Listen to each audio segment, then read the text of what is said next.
नमस्कार। प्रस्तुत है आज का चिंतन। वस्तुतः महाकाल का यह प्रथम आश्वासन है, जिसके पीछे पिछड़ों को ऊंचा उठाकर समता का धरातल बनाने के लिए वचनबद्ध रहने का दैवीय शक्तियों ने आश्वासन दिलाया है। लोकमानस भी समय की प्रचंड धारा के विपरीत बने रहने का देर तक दुराग्रह नहीं करता रह सकता। तूफान मजबूत पेड़ों को भी उखाड़ फेंकता है। घटाटोप वर्षा में छप्परों से लेकर झोंपड़ों तक को बहते देखा जाता है।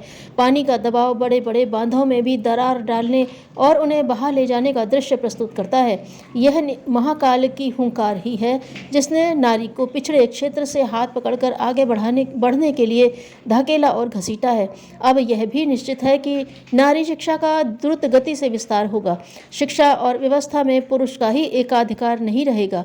नारी शिक्षा की परिवार परिकरों से लेकर शासकीय शिक्षा विभाग तक में समुचित व्यवस्था बनानी होगी।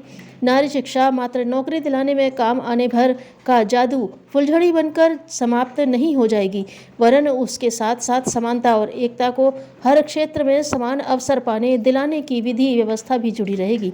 इस कार्य को अध्यापक अध्यापिकाएं करें, नहीं तो हर दिशा में उमड़ती हुई प्रगतिशीलता यह कराकर रहेगी कि नारी अपना महत्व, मूल्य, अधिकार और भविष्य समझे, अनीतिमूलक बंधनों को तोड़े और उस स्थिति में रहे जिससे कि स्वतंत्र वातावरण में सांस लेने का अवसर मिले।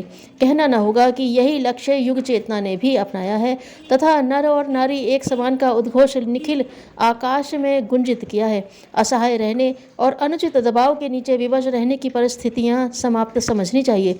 वे अब बदल कर ही रहने वाली हैं। कन्या जन्म पर न किसी को विलाप करते देखा जाएगा और न पुत्र जन्म में कहीं कोई बधाई बजाएंगे। जो कुछ होगा वह दोनों के लिए समान होगा। अगर अपने घर की लड़की पराए घर का कूड़ा है, तो दूसरे घरों का कूड़ा अपने घर में भी तो बहु रूप में गृह लक्ष्मी की भूमिका निभाने की आने की तैयारी में संलग्न है। फिर भेदभाव किस बात का? लड़की और लड़के में अंतर किस लिए? दोनों के मूल्यांकन में न्याय तुला की डंडी मारने की मान्यता किस लिए? नारी की पराधीनता का एक रूप यह है कि उसे पर्दे में, पिंजड़े में, बंदी गृह की कोठरी में कैदी रहना चाहिए। इस मान्यता को अपनाकर नारी को असहाय, अनुभवहीन और अनुगामी ही बताया जाता है। अबला की स्थिति में पहुंचने में वह अब आक्रांताओं का साहस पूर्वक मुकाबला कर सकने की भी हिम्मत गंवा बैठी है। आड़े समय में अपना और अपने बच्चों का पेट पाल सकने की स्थिति में नहीं रही है। व्यवसाय चलाना, ऊंचे पद का दायित्व निभाना तो दूर, औसतन पारिवारिक व्यवस्था से संबंधित अनेक कार्यों में हाट बाजार, अस्पताल तथा अन्य किसी विभाग का सहयोग पाने के लिए जाने में झिझक, संकोच से डरी रहकर मूक बधिर होने जैसा परिचय देती है।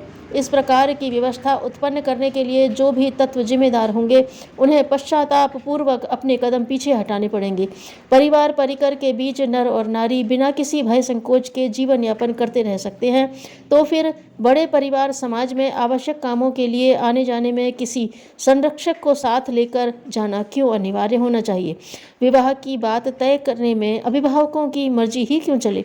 यदि लड़की को भी लड़के के समान ही सुयोग्य बनाने के लिए अधिक समय तक शिक्षा दीक्षा प्राप्त करने का औचित्य हो, तो फिर उसे बाल विवाह के बंधनों में बंद कर घसीटते हुए किसी प्रकार दूसरे पिंजड़े में स्थानांतरित किए जाने का क्या औचित्य हो सकता है? विवाह के बाद योग्यता संवर्धन के अवसर पूरी तरह समाप्त क्यों हो जाने चाहिए?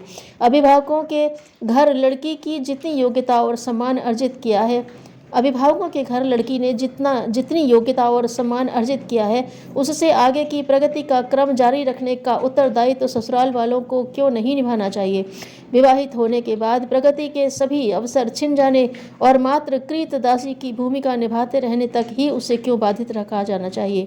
यह प्रश्न ऐसे हैं जिनका उचित उत्तर हर विचारशील को, हर न्यायनिष्ठ को, हर दूरदर्शी को छाती पर हाथ रखकर देना चाहिए और सोचना चाहिए कि यदि उन्हें इस प्रकार बाधित रहने के लिए विवश किया जाता है, तो कितनी व्यथा वेदना सहनी पड़ती।